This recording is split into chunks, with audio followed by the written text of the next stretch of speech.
여러분, 성경이 우리에게 말씀하고자 하는 것이 과연 무엇입니까? 성경 66권이 공통적으로 우리에게 말씀해 주시는 귀한 것이 있습니다. 그것은 바로 예수 그리스도입니다. 우리는 예수 그리스도의 십자가와 부활의 사건을 통해 우리는 구원받은 사람들입니다. 예수 그리스도의 십자가와 부활이 없었다면 어쩌면 우리에게도 구원이라는 은혜가 선물이 주어지지 않았을 겁니다. 그래서 성경은 일관되게 계속해서 우리에게 말씀해 주고 있는 것은 바로 하나입니다. 바로 예수 그리스도입니다. 우리가 늘 기억해야 하는 이 예수 그리스도를 성탄절만 다가올 때만 기억하는 것이 아니라 우리 삶 속에서 늘 예수 그리스도를 기억하며 그 주님을 붙잡고 믿음의 길을 걸어갈 수 있는 저와 여러분들이 될 수 있기를 바랍니다. 오늘 본문인 누가복음 1장에는 두 사람을 대조적으로 우리에게 말씀해 주고 있습니다. 한 사람은 그 사가랴와 엘리사벳이라는 가정입니다. 그리고 한 가정은 요셉과 마리아 가정입니다. 그런데 사실 이 두 가정은 비교의 대상이 되지 않습니다. 신분도 다르고 출신 배경도 다릅니다. 자라온 환경도 다릅니다. 모든 것이 다른 이 두 사람은 성경에서는 오늘 누가복음 1장에서 비교해서 우리에게 말씀해 주고 있습니다. 사가라는 사람은 제사장이었습니다. 그것도 제사장 중에 가장 그 높은 지위에 있는 대제사장입니다.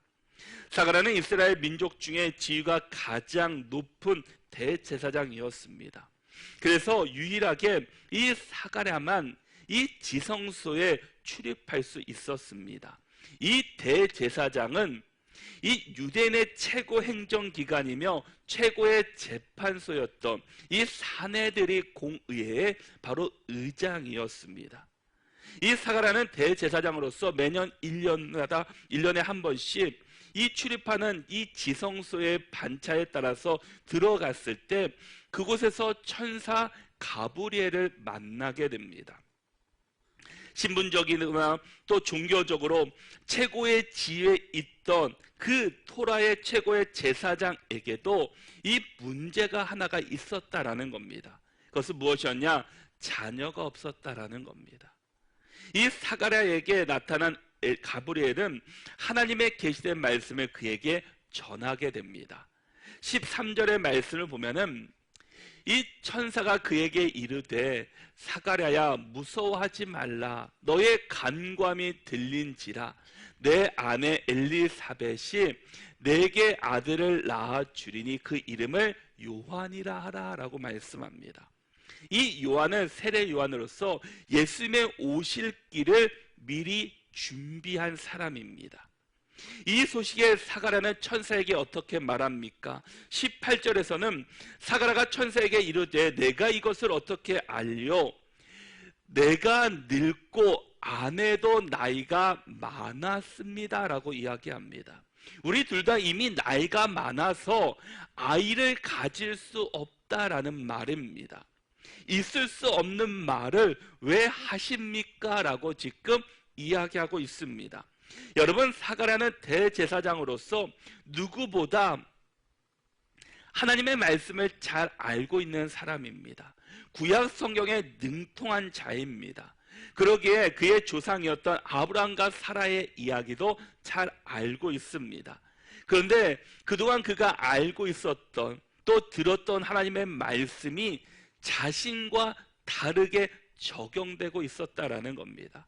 아브라함과 사라가 아들을 낳은 것은 그들이기 때문에 낳은 것이지 나와 상관이 없는 말씀으로 그냥 이야기로 그들은 이해하고 알고 있었습니다. 그 일이 이 아브라함과 사라에게만 있는 것이 아니라 우리 가정에도 이런 일이 있을 것이라는 것을 전혀 그는 이해할 수가 없었습니다. 그래서 대놓고 하나님의 말씀을 의심하게 됩니다. 이런 사가랴의 반응에 대해 이 천사 가브리엘이 말하기를 내가 내 말을 믿지 아니함 이거니와 때가 이르면 내 말이 이루어지리라 라고 말씀하고 있습니다. 그리고 시간이 지난 후에 이제 다시금 이 천사 가브리엘이 나타나게 됩니다. 이 가브리엘 천사가 사가랴와 엘리사벳 부부를 방문한 지 6개월이 지난 일이었습니다. 근데 이번에는 이 사가랴와 엘리사벳의 그 가정에 나타난 것이 아니라 그 하나님의 보내심을 받아서 이 갈릴리 나사렛이라는 곳에 그가 나타나게 됩니다. 이 나사렛은 어떤 동네였나 하면은 이 구약 성경에서는 전혀 지명이 등장하고 있지 않습니다. 그만큼 이 나사렛은 중요하지 않는 곳이었다라는 말입니다. 학자들의 의견에 따르면 그저 1600명에서 한 2000명 정도가 거주하는 이 로마군이 주둔하는 지역이었을 것이라고 말하는 사람도 있고, 어떤 학자는 그것도 안 된다고 5, 60명이나 살 것 정도로 이 작은 시골 동네였다라고 말하기도 합니다. 나사렛은 도시도 아니고 작은 시골에 있던 동네였습니다. 사람들의 왕래도 많지 않고 사람들에게 알려지지도 않은 곳이었다라는 겁니다. 그런데 이곳에 천사 가브리엘이 나타나게 됩니다. 그것도 하나님의 보내심을 받아서 그곳에 갔습니다. 나사렛이라는 동네에 대해서 이 성경에서 언급하는 것은 요한복음 1장에 보면은 이 빌립이 이 나다나엘이라는 사람에게 말하는데, 자기가 성경에서 이 예언된 메시아를 만났는데 그가 바로 나사렛의 출신이었다라는 이야기를 합니다. 그때 나다나엘은 이렇게 이야기합니다. 나사렛에서 무슨 선한 것이 날 수 있느냐라고 이야기를 합니다. 그렇게 대답할 정도로 나사렛은 사람들에게 알려지지도 않은 곳이었다라는 겁니다. 뛰어난 인물도 발전된 도시도 아니었습니다. 바로 그런 곳에 이 천사 가브리엘이 하나님의 보내심을 받아 그곳에 왔는데, 그곳에 온 이유가 무엇이었습니까? 바로 요셉과 마리아를 만나기 위해서입니다. 27절의 말씀에서도 다윗의 자손 요셉이라는 사람과 약혼한 처녀에게 이르니 그 처녀의 이름은 마리아라라고 말합니다. 당시 요셉과 마리아는 약혼한 관계입니다. 이 당시의 약혼은 지금 약혼한 것과 다르게 거의 결혼한 정도의 그 지위를 인정받았습니다. 만약 이혼, 그 약혼의 관계가 깨어지면 이혼한 것과 마찬가지인 법적 효력이 당시 유대인의 법에 나타나게 됩니다. 하나님께서는 인류의 구원의 놀라운 역사를 이루시기 위해 이 필요한 사람으로 마리아를 선택하시고 그에게 천사를 보내주셨습니다. 하나님께서는 시골에, 그 이스라엘 가운데 시골 동네였던, 사람들에게도 알려지지 않았던 이 나사렛에 사는 마리아를 택하셔서 하나님의 놀라운 일들을 이루어 가기를 원하셨습니다. 이제 가브리엘 천사가 마리아를 만나 처음 전한 말이 무엇입니까? 28절의 말씀을 보니까 그에게 들어가 이르되 은혜 받은 자여 평안할지어다 주께서 너와 함께 하시도다 하니라고 말씀합니다. 여러분 가운데 두려움이 다 사라지는, 그 사라질 수 있는 이유가 있습니다. 그 방법이 무엇이냐? 주께서 나에게 은혜를 베푸시고 내게 평강을 주시고 주께서 나와 함께하고 계심을 믿는 사람에게는 우리 안에는 근심과 두려움이 사라집니다. 여러분, 은혜가 임하면 평강이 함께 찾아오게 됩니다. 주께서 나와 함께 하시기 때문에, 은혜를 베푸시기 때문에 나와 함께 하시고, 그래서 평강이 주어지고 모든 두려움과 근심이 사라지게 된다라는 겁니다. 은혜를 받을 자격이 없는 마리아에게 주께서 은혜를 베풀어 주셨습니다. 내가 은혜를 만들어낸 것이 아니라 하나님께서는 그 자격이 없지만, 공로가 없지만, 아무것도 없지만 주께서 오셔서 은혜를 우리에게 베풀어 주십니다. 여러분은 이미 은혜를 받은 자인 줄로 믿습니다. 여러분, 우리 하나님은 우리에게 은혜를 베풀어 주시는 하나님이십니다. 은혜는 우리의 조건에 따라서 주어지는 것이 아닙니다. 은혜는 그 어떤 자격이나 어떤 공로, 그것이 상관없다라는 말입니다. 만약에 무슨 자격이 있어서 이런 은혜를 입었겠습니까? 시골의 작은 도시에 누구도 알려지지 않았던 그 마리아였는데, 그것이 은혜를 입은 것은 전적인 하나님의 인도하심이었습니다. 여러분, 우리는 은혜를 받은 자이기에 우리는 늘 겸손해야 합니다. 내 힘으로 얻은 것이 아무것도 없기 때문입니다.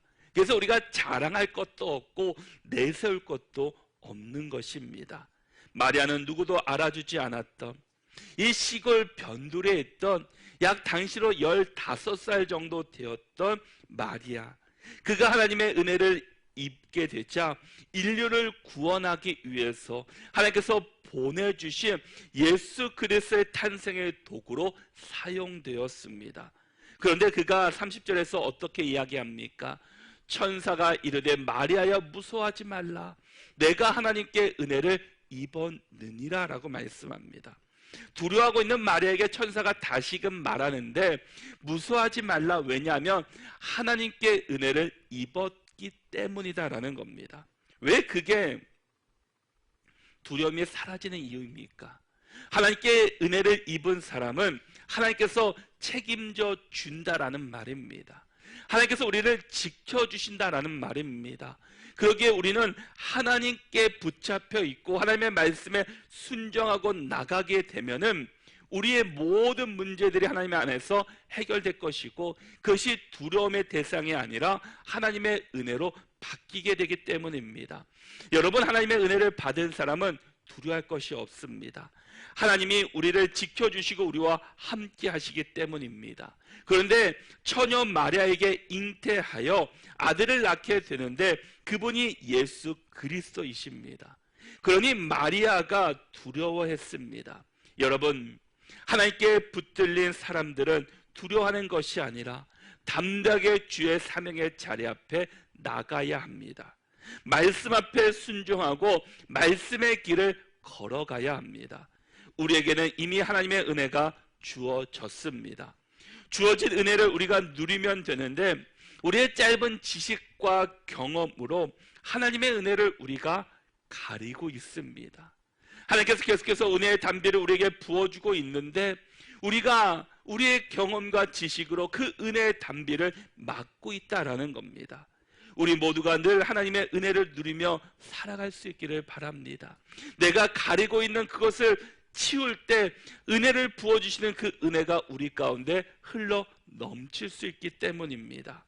그래서 하나님께서는 31절에서 보라, 내가 잉태하여 아들을 낳으리니 그 이름을 예수라 하라 라고 말씀합니다.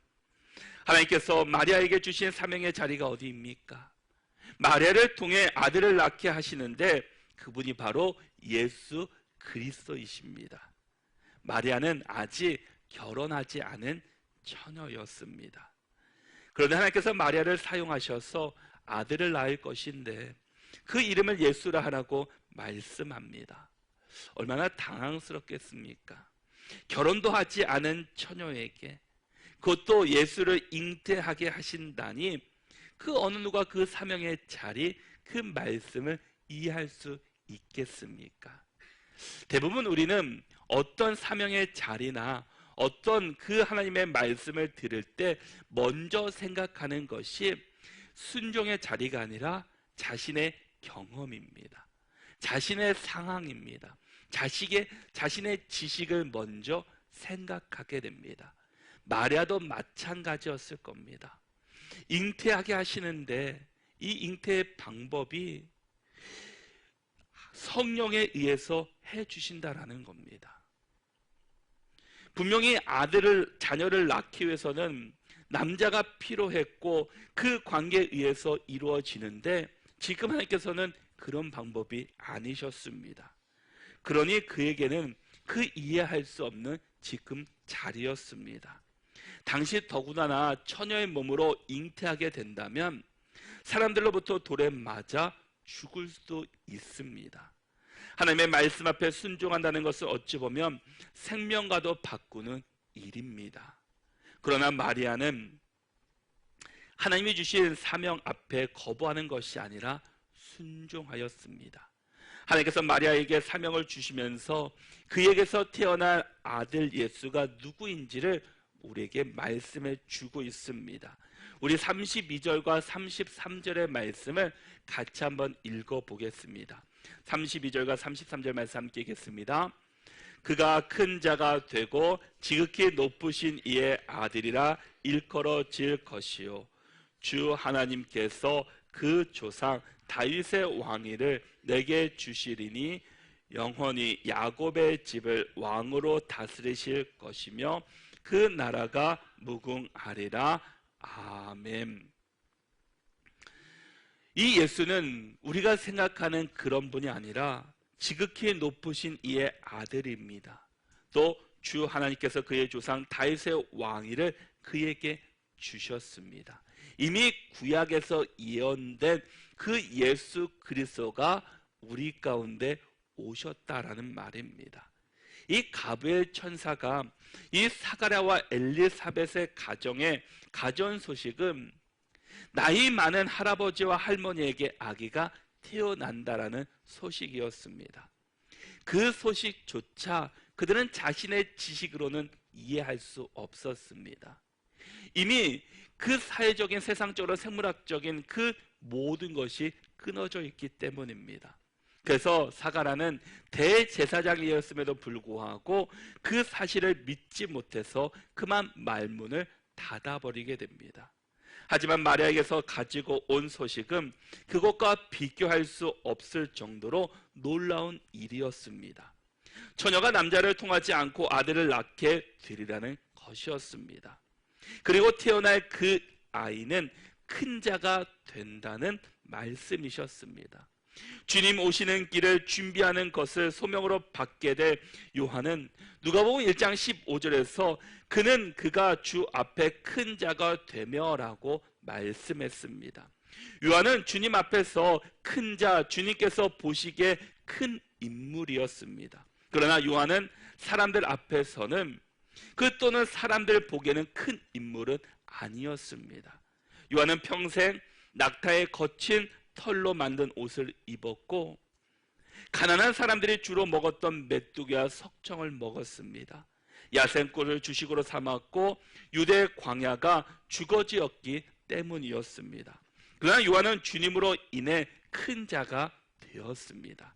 하지만 마리아를 통해서 태어나는 예수님은 누구로 인하여 큰 자가 되는 분이 아니라 본질적으로 영원하신 분이십니다. 가브리엘 천사는 이 엄청난 소식을 전할 때 은혜 받은 자여 평안할지어다 라고 말씀하고 있습니다. 이 평안할지어라는 이 말의 문자적인 뜻은 기뻐한다라는 뜻입니다. 이것은 결코 그에게는 기뻐할 만한 일은 아니었습니다. 그 소식은 들은 그 마리아가 천사에게 이렇게 말합니다. 34절의 말씀 보니까 마리아가 천사에게 말하되 나는 남자를 알지 못하니 어찌 이 일이 있으리까.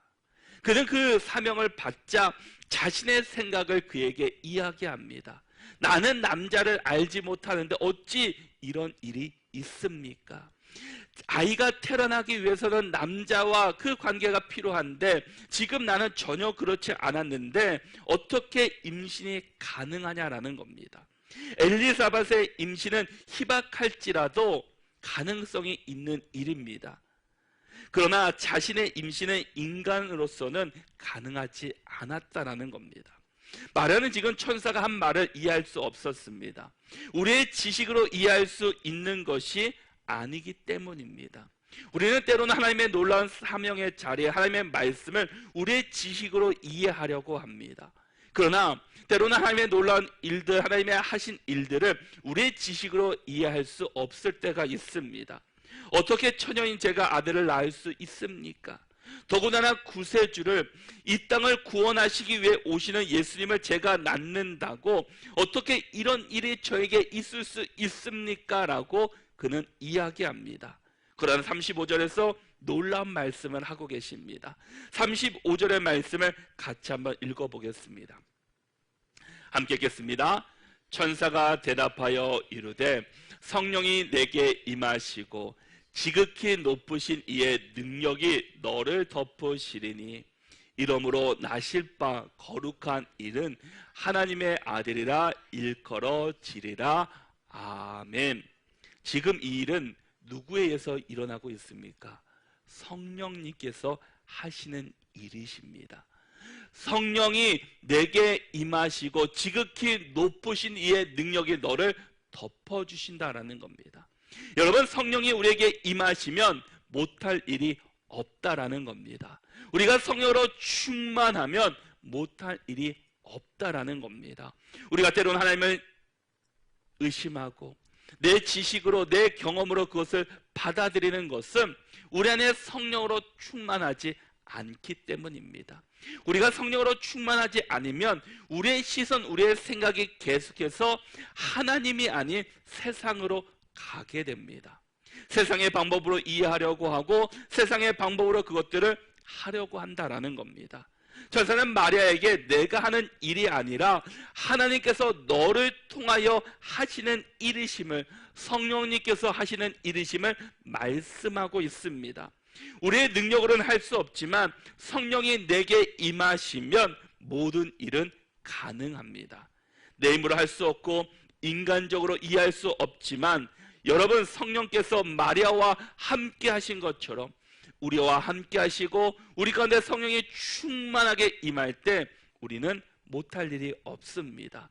바로 마리아를 통해서 예수 그리스도가 잉태된 것은 사람의 방법이 아니라 바로 성령님께서 하신 일이시기 때문입니다. 사람의 생각이나 능력이 아니라 성령님께서 은혜를 베풀어 주시면 지극히 높으신 이에 하나님의 능력이 나를 덮어주시며 오늘 이 시간에 여러분 모두에게 성령이 여러분 가운데 임하시는 능력이 있기를 바랍니다.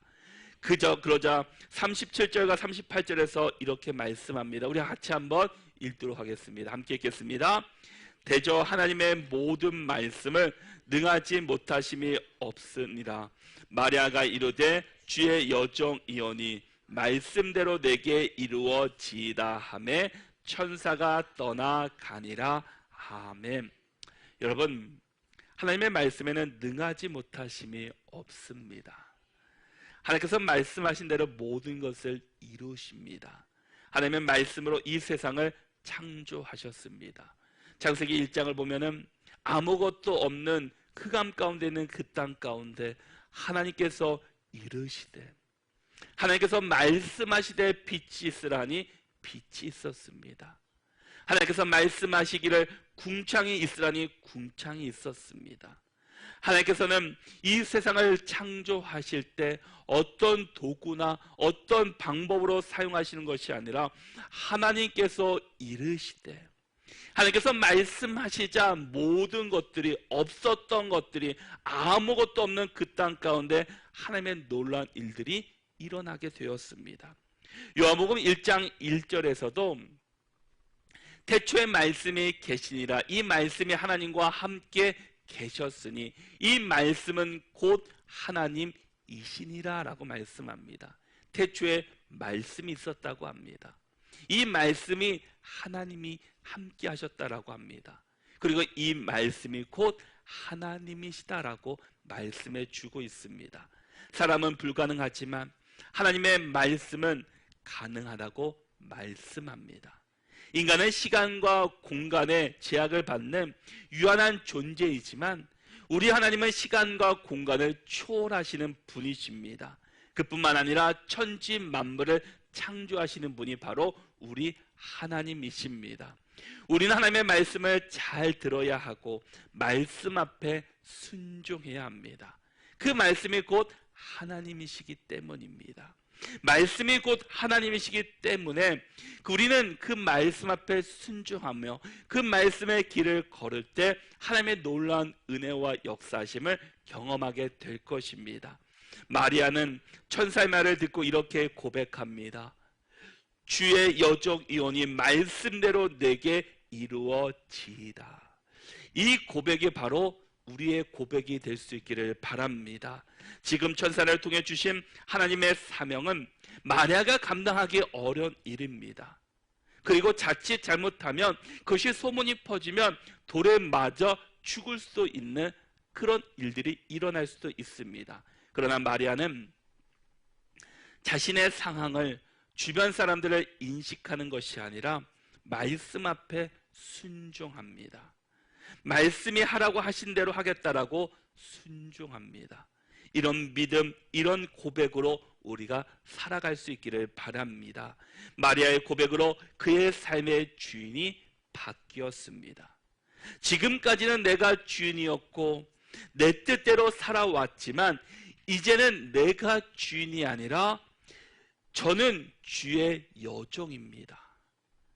그렇다면 그의 주인이 누구십니까? 바로 그의 주인은 주님 하나님이시다라는 겁니다. 나는 이제 하나님의 종으로, 주님의 종으로 살겠습니다 라고 말하고 있습니다. 이제는 내가 이해되면 순종했고 이해되지 않으면 불순종했습니다. 그런 마리아가 바뀌었습니다. 이제는 내가 주인이 아니라 하나님의 종이 되겠습니다. 주의 여종입니다 라고 말씀합니다. 종은 주인의 말에 절대 복종해야 합니다. 주인이 하라고 하는 대로만 행동해야 합니다. 그것이 위험의 자리에 있던지 어려움의 자리에 있던 간에 하라고 하는 말에 순종해야 합니다. 불순종하면은 그에 상한 대가를 치러야 하기 때문입니다. 종은 늘 주인이 무슨 말을 하는지, 늘 언제 나를 부를지를 늘 귀담아 들어야 합니다. 종은 아니오가 없습니다. 늘 주인이 하라고 하는 말에 예라고 대답할 뿐입니다. 우리는 이제는 우리 또한 세상의 종이 되지 말고 사탄의 종이 되지 말고 우리도 이 마리아의 고백처럼 주의 종입니다. 주의 종으로 살겠습니다 라고 고백할 수 있는 저와 여러분들이 될 수 있기를 바랍니다. 마리아는 지금 내 앞에 감당하기 어려운 일이지만 내가 이제는 주의 여종이오니 주의 뜻에 순종하여 그 길을 걷겠다라고 다짐하고 있습니다. 마리아가 주의 말씀에 순종하는 순간 처녀가 아이를 잉태하게 되었고 또 이 일로 인해서 더 큰 어려움이 겪을 수도 있게 됩니다. 그러나 마리아는 이제 저는 주의 종이니 주의 말씀 앞에 순종하며 주의 말씀대로 사용하십시오라고 말하고 있습니다. 우리가 하나님의 말씀에 순종하고 그 말씀대로 살겠다고 말하지만 그 순종 뒤에는 고난이 따른다는 사실을 우리는 늘 기억해야 합니다. 바울은 복음을 전하다가 많은 고난을 당한 사람입니다. 예수님을 만나기 전에는 정말 평안한 삶을 살았습니다. 누구보다 존경을 받았고 또 앞날이 그 밝은 길이 앞에 예비된 사람입니다. 근데 예수님을 만나고 자신의 모든 것을 다 버리고 자신의 삶을 평생 하나님께 드렸습니다. 주인이 바뀌었다라는 겁니다. 하나님을 만나기 전에는 내가 주인이었고 내 뜻대로 살았던 그가 예수님을 만나고 난 다음에 그의 삶의 주인이 내가 아닌 하나님으로 바뀌게 됩니다. 그러면서 하나님의 말씀에 순종하여 복음을 전하기 시작합니다. 그런데 복음을 전하다가 쫓겨나기도 하고 매도 맞기도 하고 복음을 전하기 위해서 배를 타고 가는 길에 배가 파손돼서 물에 빠져 죽을 위기도 겪습니다. 복음을 전하는데 하나님의 말씀을 전하는데 늘 평탄한 길로만 인도할 줄 알았지만 고난이 더 많이 그 앞에 놓여 있다는 것을 보게 되었습니다.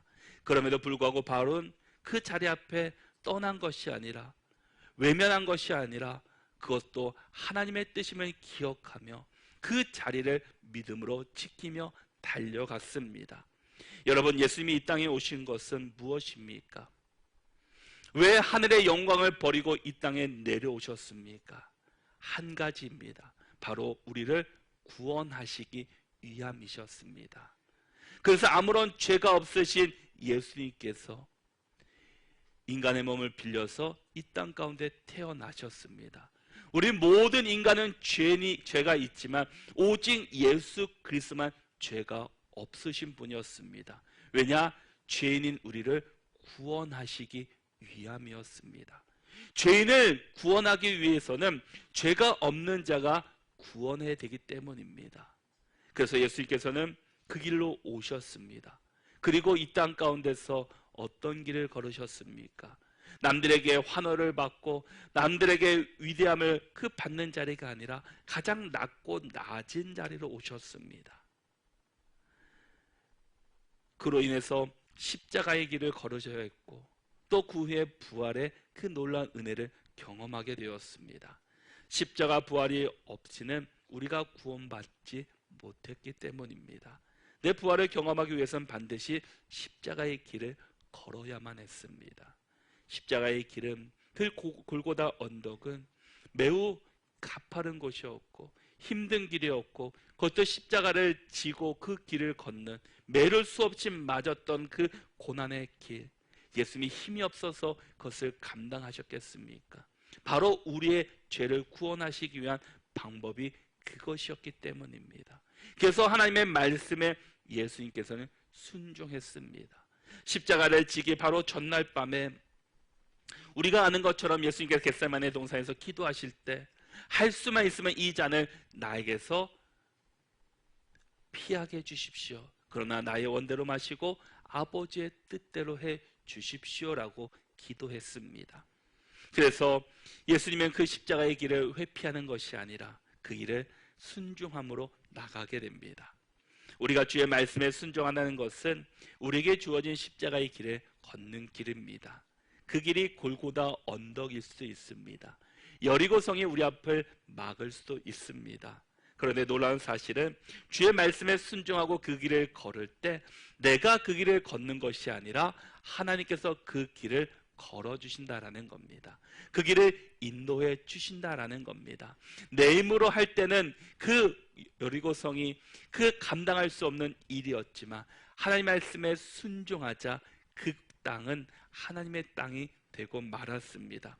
모든 일은 주의 말씀에 순종함으로 시작됩니다. 이스라엘 모든 역사의 성공과 실패는 하나님의 말씀 앞에 순종했느냐 불순종했느냐에 따라 있습니다. 복음으로 사는 사람은 그 모습은 하나님의 말씀에 순종하며 주께서 이끌어 가시는 삶을 살아가는 것입니다. 마리아는 시험의 자리 앞에 섰지만 그 문제를 하나님의 말씀으로 풀어갔습니다. 우리의 삶 속에서 우리 앞에 마리아와 같은 시험이 우리 앞에 놓인다 할지라도 우리가 풀어갈 수 있는 방법은 오직 하나님의 말씀입니다. 하나님의 말씀만이 우리의 인생의 문제를 풀어가실 수 있기 때문입니다. 마리아와 같은 문제는 아니지만 우리가 인생을 살아가면서 많은 문제들이 우리 앞에 놓인다고 할지라도 우리는 세상의 방법이 아니라 지금까지 살아온 우리의 경험으로 우리의 지식으로 그 문제를 해결하고 하는 것이 아니라 오직 하나님의 말씀 앞에 우리의 문제를 내어놓고 기도하며 복음의 삶을 살아가는 우리 모두가 될 수 있기를 바랍니다. 이 마리아는 말씀대로 이루어지리라 라고 고백했습니다. 우리 모든 믿음의 사람들이 우리 삶 속에서 내 생각과 다르다 할지라도 내 계획과 다르다 할지라도 주의 말씀이라면 그 말씀에 순종하며 주의 길을 걸어갈 수 있기를 바랍니다. 그 길이 믿음의 길이고 복음의 삶의 길이다 할지라도 우리 모두가 그 길을 힘써 달려가시고 주께서 주의 여종이오니 말씀대로 이루어지리다. 이 고백이 바로 우리의 고백이 되시고 우리의 삶의 모토가 되는 우리 모두가 다 되시기를 바랍니다.